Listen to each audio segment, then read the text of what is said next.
Bismillahirrahmanirrahim. Assalamualaikum warahmatullahi wabarakatuh.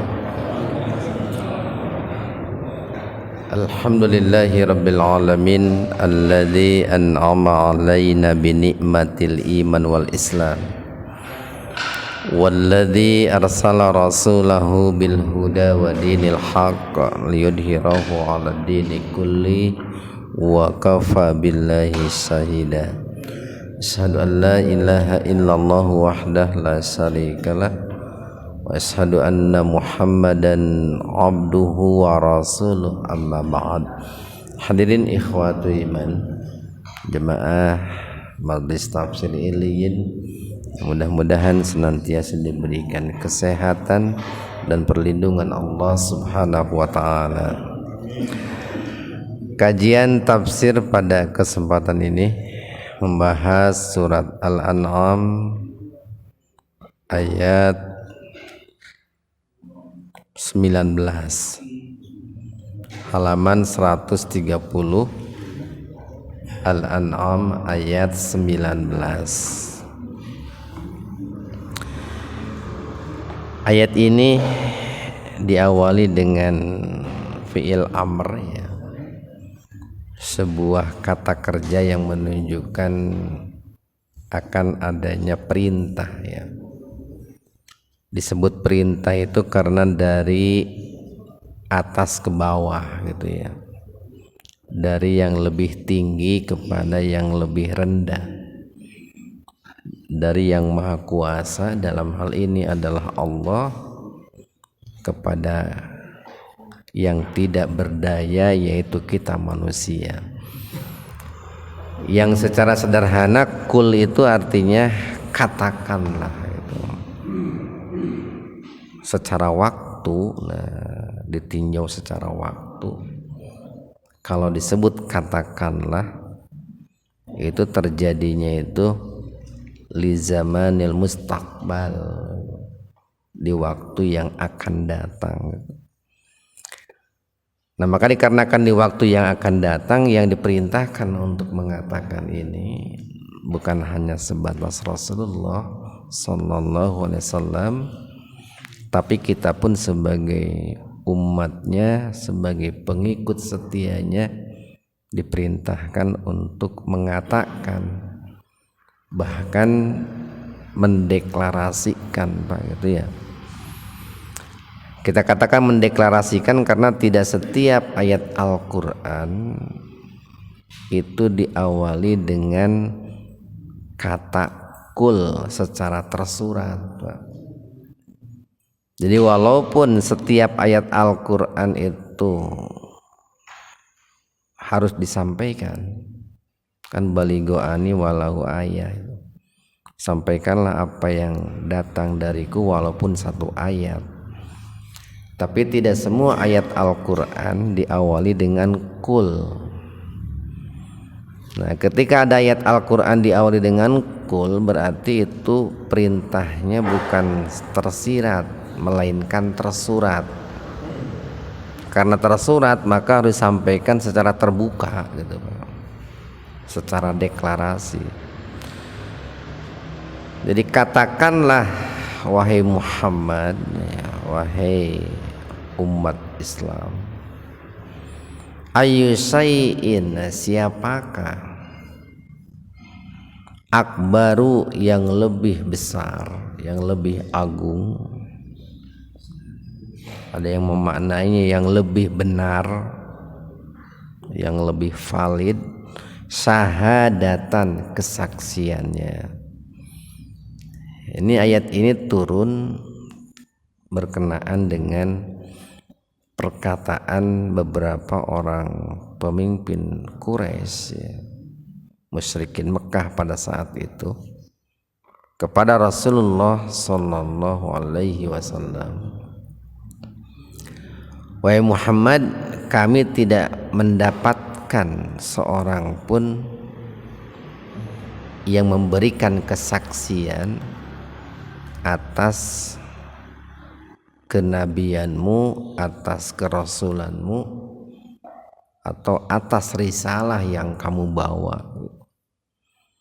Karena memang pada saat itu kan ketika di Mekah, ini ayat Al-An'am ini kan dominannya Makkiyah, diturunkan di kota Mekah. Jadi ketika beliau berada di kota Mekah memang sedikit ya orang-orang yang menerima seruan dakwah Rasulullah sallallahu alaihi wasallam. Nah, atas pertanyaan mereka tersebut maka Allah turunkan ayat ini. Qul, katakan oleh Muhammad, Allahu Allah. Nah, ini kan sebuah jawaban yang telak gitu Pak ya. Sebuah jawaban yang mengalahkan kesombongan dan kecongkakan mereka. Kenapa? Nah, karena kan Allah ya, walaupun Esa itu tidak bisa dibandingkan dengan apapun dan siapapun yang ada di alam semesta ini. Di kesaksian Allah walaupun hanya dari Allah itu bisa mengalahkan kesaksian seluruh makhluk yang ada di alam semesta. Nah, apalagi yang memberikan kesaksian atas keyakinan mereka orang-orang musyrik itu kan hanya manusia, itu pun hanya ya sebagian besar orang di kota Mekah saja, tidak semuanya gitu. Nah, berarti kesombongan mereka akan banyaknya saksi atas keyakinan mereka itu terbantahkan ketika Rasulullah sallallahu alaihi wasallam mengatakan, cukuplah Allah yang menjadi saksi akan kenabianku, akan kerasulanku, akan kebenaran risalahku. Nah, itu syahidun, Allah itu menjadi saksi baini, antara aku, wa bainakum, dan juga kalian. Allah itu menjadi saksi antara aku dan kalian, antara kebenaran risalah yang aku bawa dengan kebatilan kemusyrikan yang kalian yakini. Wa uhiya, wa dan uhiya, diwahyukan, ilayya, kepadaku, hadzal Qur'an, Al-Qur'an ini, bacaan yang sangat sempurna ini. Nah, itu Pak, diwahyukan kepadaku untuk apa? Liungdzirakum. Nah, ini disebutnya lamkai ini Pak. Lamkai itu biasanya dimaknai untuk gitu. Lamkai liungdzirakum,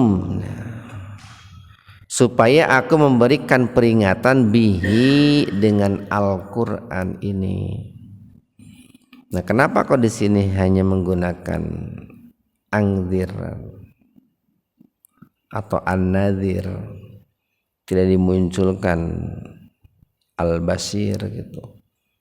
Kan Al-Qur'an itu kan secara garis besar ada yang sifatnya basiro, kabar gembira, ada yang sifatnya nadziro, pemberi peringatan. Nah, tapi di sini Allah hanya menggunakan nadzir, liungdzirakum bihi, agar supaya aku memberikan peringatan dengan Al-Qur'an ini. Kenapa? Karena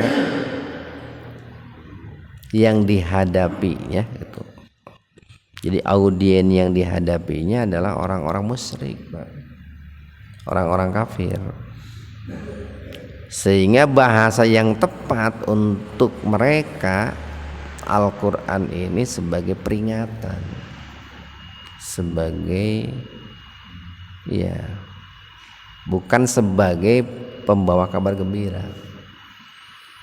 Beda kalau untuk orang-orang beriman, Pak. Kalau untuk orang-orang beriman, Al-Qur'an itu dominannya busro, sebagai kabar gembira.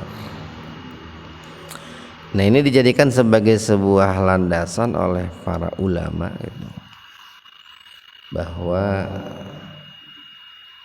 kalau idealnya nih Pak, idealnya kalau di hadapan orang-orang soleh, orang beriman, itu menyampaikan dakwah itu dengan dakwah yang bernuansa banyak memberikan kabar gembira.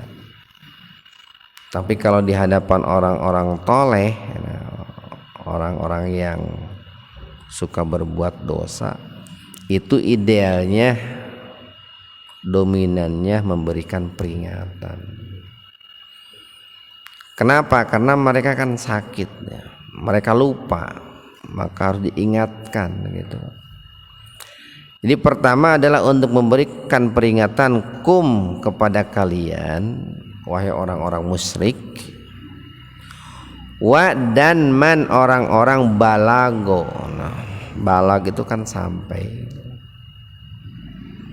Jadi dan orang-orang yang sampai Al-Quran ini kepada mereka. Nah, ini kan menunjukkan bahwa siapapun dimanapun seseorang itu hidup tinggal gitu, selama Al-Quran itu sampai kepada mereka, maka mereka itu wajib untuk mengimani Al-Quran. Mereka mendapatkan peringatan-peringatan dari Al-Quran manakala mereka menyimpang. Termasuk kita orang muslim yang ada di Indonesia. Jadi sekalipun Rasulullah SAW itu diutus di Mekah, orang Arab, dan Al-Quran pun turun di Mekah dan di Madinah, karena Al-Quran itu sampai ke telinga kita, maka kita harus mengimaninya. Di mana Al-Quran itu sumber ajaran Islam, sumber ajaran Islam Pak, yang mana Islam itu rahmatan lil alamin. Jadi bukan rahmatan lil arabin, bukan rahmatan lil makiyin atau lil madaniyin, bukan, tapi rahmatan lil alamin. Makanya nggak ada apa yang namanya Islam Nusantara, nggak ada. Yang ada itu Muslim Nusantara Pak. Kalau Muslim Nusantara itu orang Muslim yang hidup di Nusantara itu. Kalau disebut Islam Nusantara, nanti akan terkotak-kotak Pak. Ini Islam untuk orang Arab, ini Islam untuk orang Amerika, ini Islam untuk Malaysia, ini Islam Indonesia. Kan Islam itu rahmatan lil alamin, gitu Pak. Jadi yang namanya ajaran Islam untuk seluruh manusia yang ada di muka bumi ini sama Pak. Bedain tuh antara Islam dengan Muslim. Kalau Islam itu adalah ajarannya, agamanya Pak. Kalau Muslim itu pemeluknya, orangnya. Orang Muslim belum tentu Islam Pak. Lagi nih, atau kalau lebih konkretnya begini, kalau saya pakai imbuhan tambahan kata kepribadian lah, seorang Muslim belum tentu dia berkepribadian Islam gitu. Makanya kan banyak orang Muslim yang berjudi, yang korupsi, yang mabuk-mabukan, itu orang Muslim dan tidak bisa disalahkan Islamnya Pak. Jadi jangan karena ada orang Muslim berjudi lalu Islam yang disalahkan. Nah, jadi siapapun dimanapun orang yang sampai kepada telinga mereka itu Al-Quran, maka mereka wajib mengimani Al-Quran itu. Dan sepertinya di muka bumi ini tidak ada satu daerah pun yang belum sampai kepada mereka ajaran Islam, sampai ke pedalaman-pedalaman sekalipun, Pak. Apalagi kan di zaman sekarang tuh zaman sering dikatakan bahwa dunia itu datar gitu, seolah-olah datar, artinya tidak ada sekat-sekat. Yang namanya informasi itu dengan kecanggihan teknologi itu mudah sampai, sekalipun kepada orang-orang pedalaman gitu. A'innakum, nah hamzahnya hamzah istifham, Pak. A'innakum, apakah kalian, latas haduna, sungguh akan memberikan kesaksian, wahai orang-orang musyrik, apakah kalian sungguh akan memberikan kesaksian, anna, bahwasanya, ma'a, bersama, Allahi, Allah, alihatan ukhra, ada ilah yang lain. Jadi alihah itu bentuk jamak, bentuk plural dari ilah. Ilahun, ilahani, alihah, itu banyak Tuhan gitu, Pak. Tuhan-Tuhan yang lain. Ilah itu al-ilah, Pak. Al-ilah hamzah lam, hamzah lam ha. Tuh hurufnya itu Pak, satu hamzah lam, hamzah lam ha. Al-ilah itu kalau dibuang lam yang kedua, hamzah lam, hamzah lam, nah itu. Kalau dibuang huruf lam yang pertama, hamzah yang kedua gitu, hamzah lam, hamzah, nah hamzah yang keduanya dibuang. Kalau dibuang hamzah yang kedua itu jadi Allah itu. Al-ilah kalau dibuang hamzah yang kedua jadi Allah. Makanya antara al-ilah dengan Allah itu memiliki makna yang sama. Itu wazannya itu Allah ya'lahu, Allah ya'lahu, ilahun. Artinya apa? Yang dituju, Pak.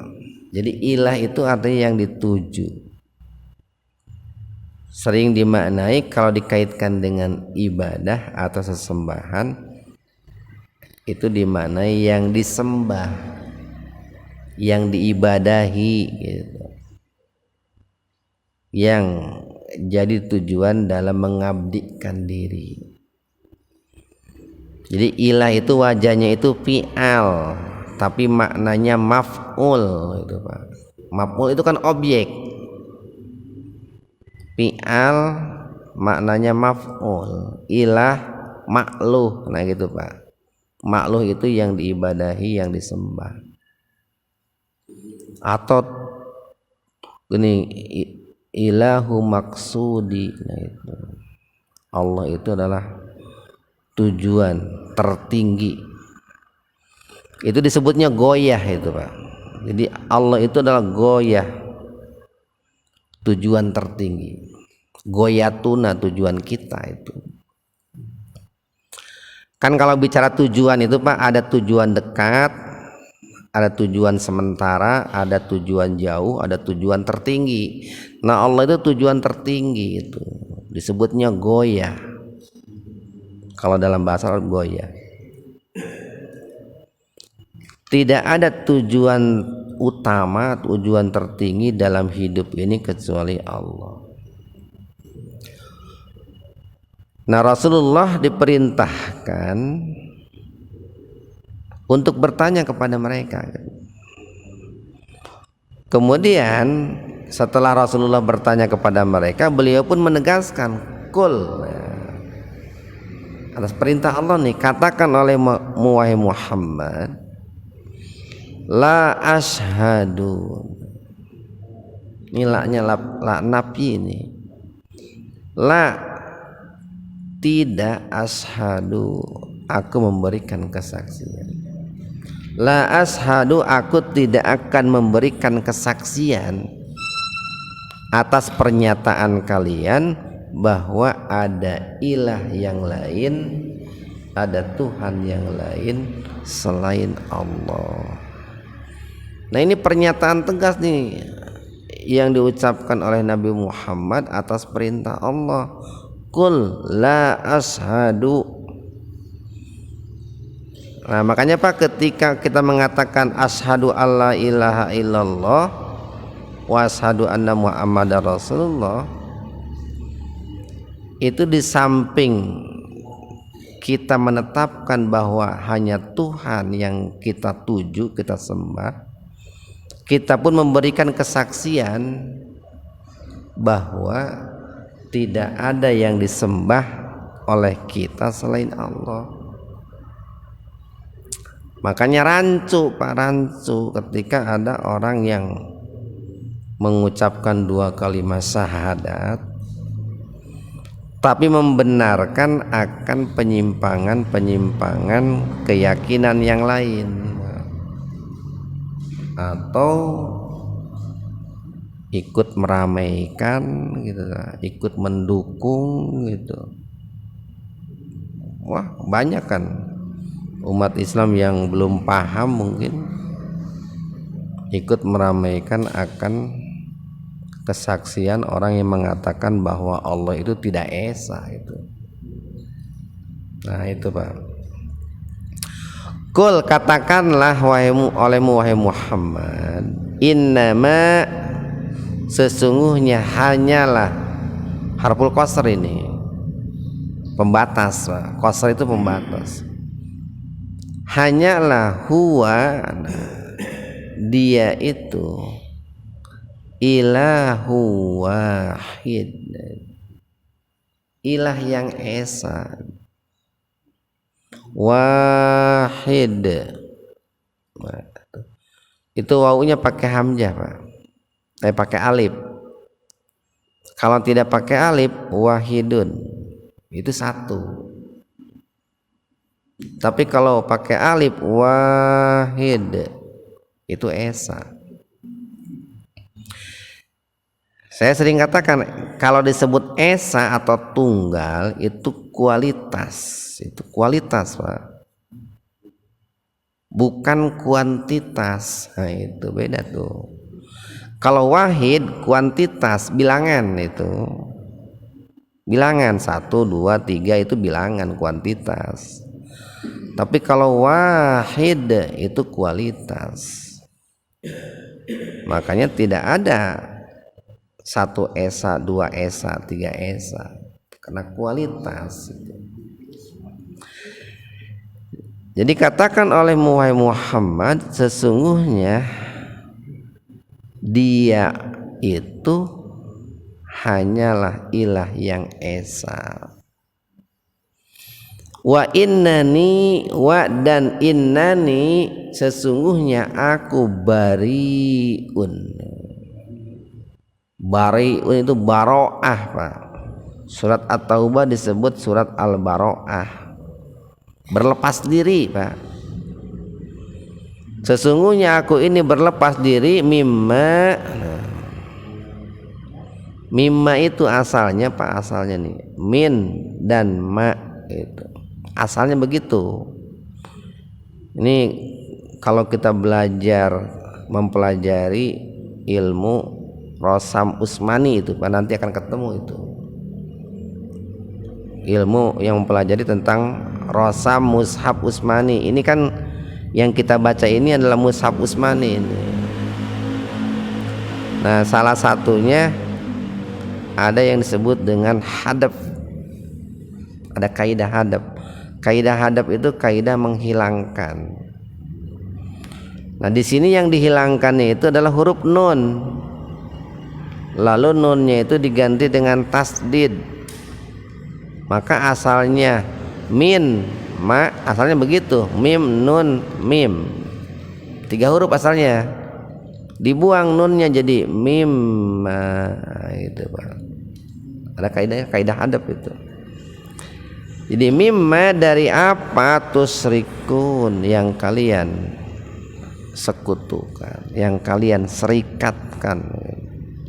Jadi sesungguhnya aku berlepas diri dari segala sesuatu yang kalian serikatkan. Nah mestinya seperti ini Pak nih.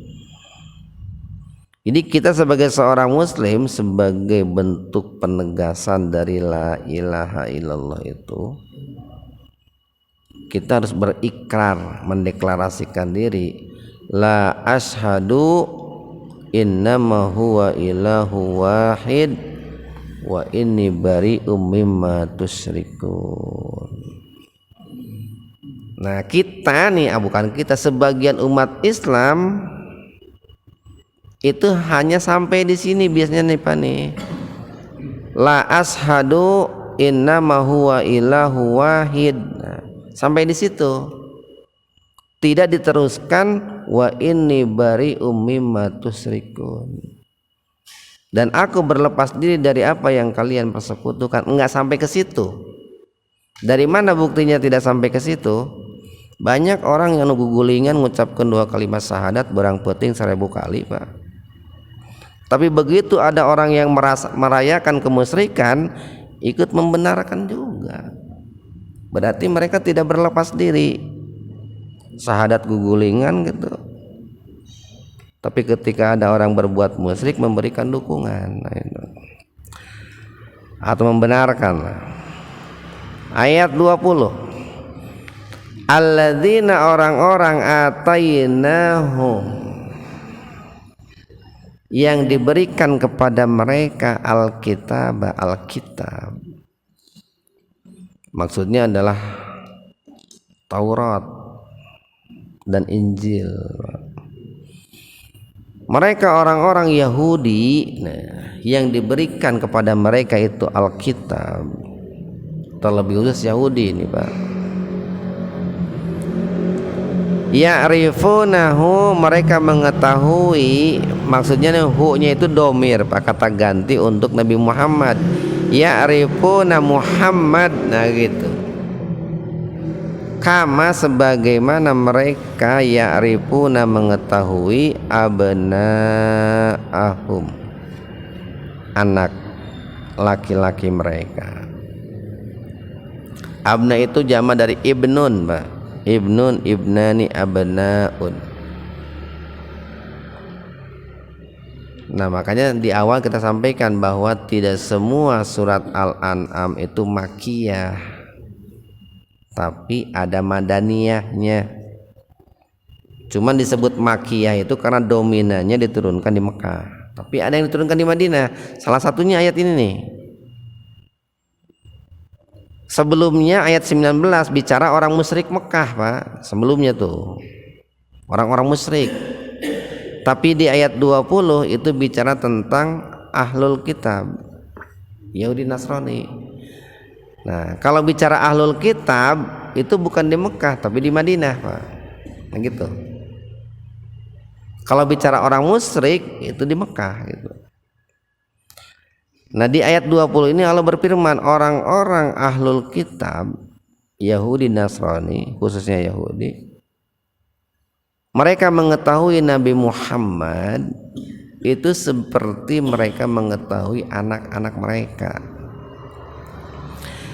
Dari mana sumber pengetahuan mereka itu? Nah, kan gitu. Sumber pengetahuan mereka itu dari kitab suci mereka, dari kitab Taurat, dari kitab Injil. Di situ banyak diberitakan tentang nabi akhir zaman itu Pak. Siapa namanya kan itu. Bagaimana ciri-cirinya, bagaimana sifat-sifat Muhammad itu.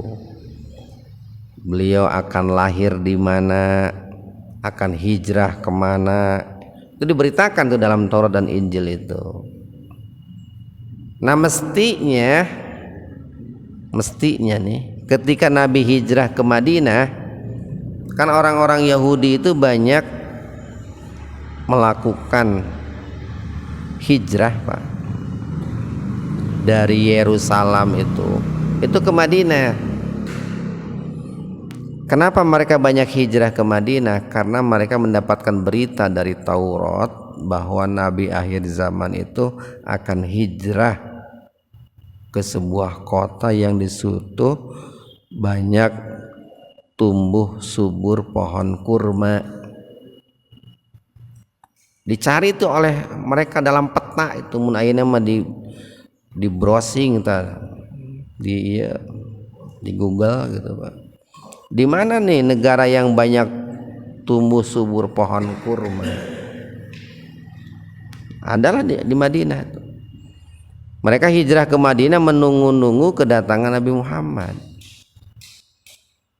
Yang otomatis ketika mereka menunggu, mereka kan sudah punya Pak,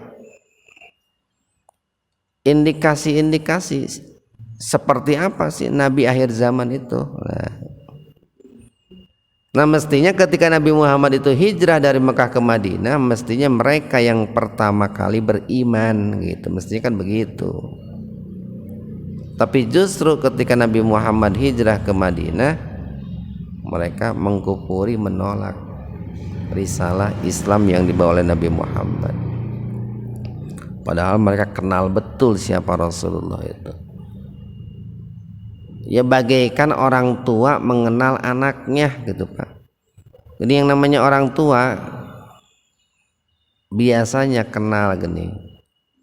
Di budak teh ayat tanda di mana, mun ayat tandaan teh. Ayat tai lalat di mana kan gitu Pak. Kesukaannya makanan apa, minuman apa, cirinya budak teh kumaha kan gitu tah. Nah itu pengetahuan ahlul kitab kepada Nabi Muhammad itu sampai sejauh itu. Kan tetapi mereka mengkufuri. Alladzina orang-orang khasiru yang merugikan angpusahum diri mereka. Fahum maka mereka itu la yu'minun, orang-orang yang tidak beriman. Atau kalau dibalik, orang-orang yang tidak beriman itu adalah orang-orang yang merugikan diri mereka sendiri. Ayat 21. Waman dan siapakah adlamu yang lebih zalim mimman iftaro mimman. Ini sama nih, mimman pun asalnya mim nun itu. Nun yang pertama dihilangkan diganti dengan tasdid. Makanya disebut gunnah. Bacanya mendengung mimman itu. Gunnah itu, Pak.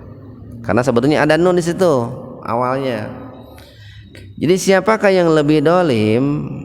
Maknanya Pak, maknanya tidak ada yang lebih dolim atau tidak ada kezoliman terbesar miman dari orang-orang iftaro yang mengadakan alallahi terhadap Allah kadziba, dusta, atau kadzaba yang mendustakan bi ayatihi, ayat-ayatnya. Nah berdasarkan ayat ini nih, seorang ulama terkemuka yang bernama Ibnu Qayyim al-Jauziyah, beliau mengatakan bahwa berdusta atas nama Allah dan mendustakan ayat-ayat Allah itu adalah kezaliman yang lebih besar bila dibanding kezaliman orang yang mensekutukan Allah. Itu menurut Ibnu Qayyim al-Jauziyah, Pak. Jadi agak beda dengan pendapat kebanyakan para ulama bahwa syirik adalah perbuatan dolim yang sangat besar berdasarkan ayat inna syirka ladulmun adim. Tapi dikarenakan di sini kata dolim menggunakan superlatif nih Pak, adlamu itu superlatif sim tabdil, maka Ibnu Qayyim menyimpulkan bahwa ada kezaliman yang lebih besar dari syirik, yaitu berdusta atas nama Allah. Beliau memberikan sebuah ilustrasi begini Pak. Kalau orang musyrik kan musyrik itu artinya menduakan.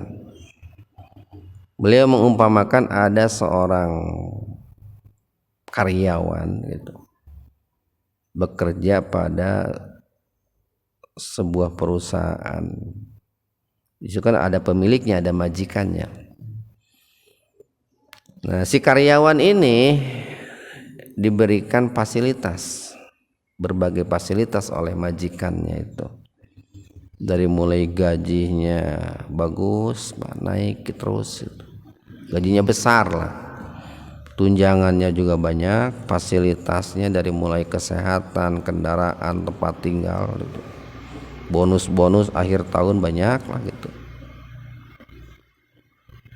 Si karyawan ini memuji gitu, memuji terhadap majikannya, dia orangnya baik gitu. Maka dia pun memberikan kinerja yang bagus di perusahaan itu, memberikan yang terbaik kepada perusahaan, kepada majikannya itu. Tapi di sisi yang lain, si karyawan itu dia mendua. Katakanlah yang tadi perusahaan A, majikannya A, dia mendua, memuji juga perusahaan B dan memuji juga pemilik perusahaan B. Dia pun memberikan kontribusi kepada perusahaan B, membantu perusahaan B, padahal antara perusahaan A dan B ini rival lah, saingan itu. Jadi memiliki peran ganda dia. Dia bekerja di A tapi ikut memajukan B, padahal yang B ini saingannya, katakan. Nah, seperti itulah orang musyrik, Pak. Jadi kepada majikan yang A memuji, menjilatlah gitu. Kepada majikan yang B juga memuji. Tapi kalau orang yang berdusta atas nama Allah, itu lebih parah dari itu. Mereka diberi makan, diberi minum, nih si A ini digaji, diberi rumah, diberi kendaraan, diberikan tunjangan, fasilitas-fasilitas oleh majikan A gitu. Tetapi di depan majikan B menjelek-jelekan majikan A. Ngareunah di dia gawe macan. Digawe di itu mah teu ngeunah cenah. Boga dunungan teh pelit, pahit, galak, resep ka awewe, resep judi, resep mabok. Nah, itu mendusta, itu berdusta, mendustakan majikan A gitu, Pak. Itu lebih sadis daripada yang pertama menurut Ibnu Qayyim al-Jauziyah itu.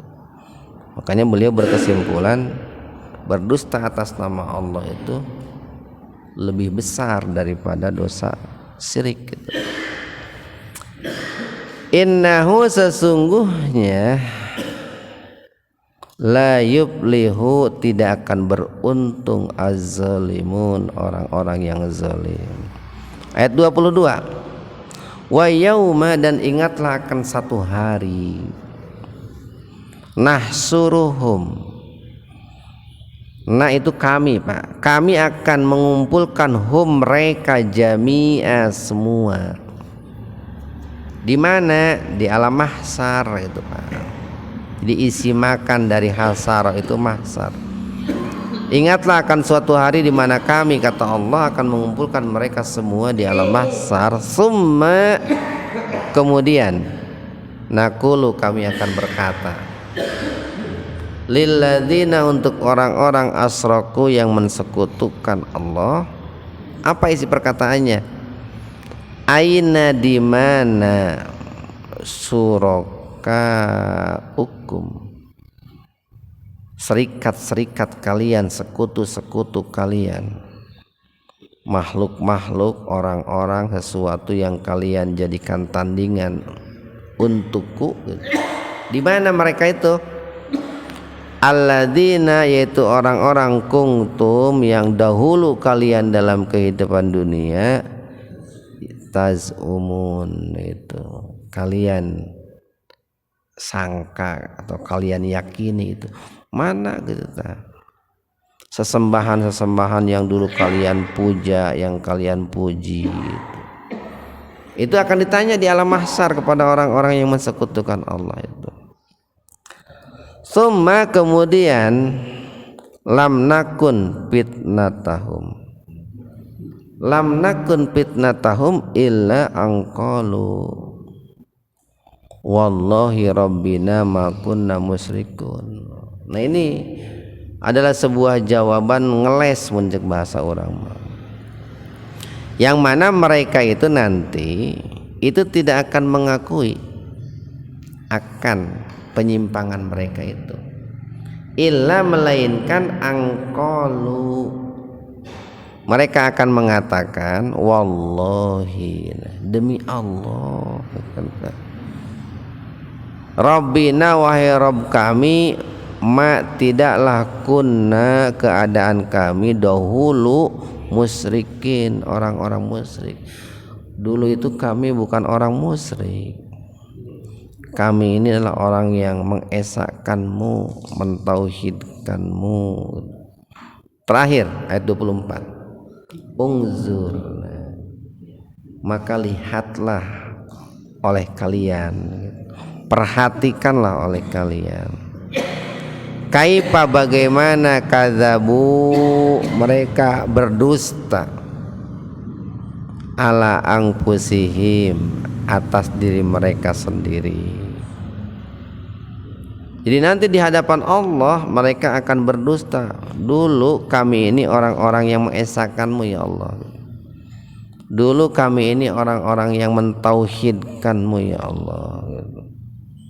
Wadalla anhum, wadalla akan hilang anhum dari mereka itu ma segala sesuatu kanu yang dahulu dalam kehidupan dunia mereka itu yaptarun ada-adakan. Mudah-mudahan dengan kajian ini ada manfaatnya untuk kita semua. Subhanakallahumma wabihamdika asyhadu an la ilaha illa anta astaghfiruka wa atubu ilaik. Assalamualaikum warahmatullahi wabarakatuh.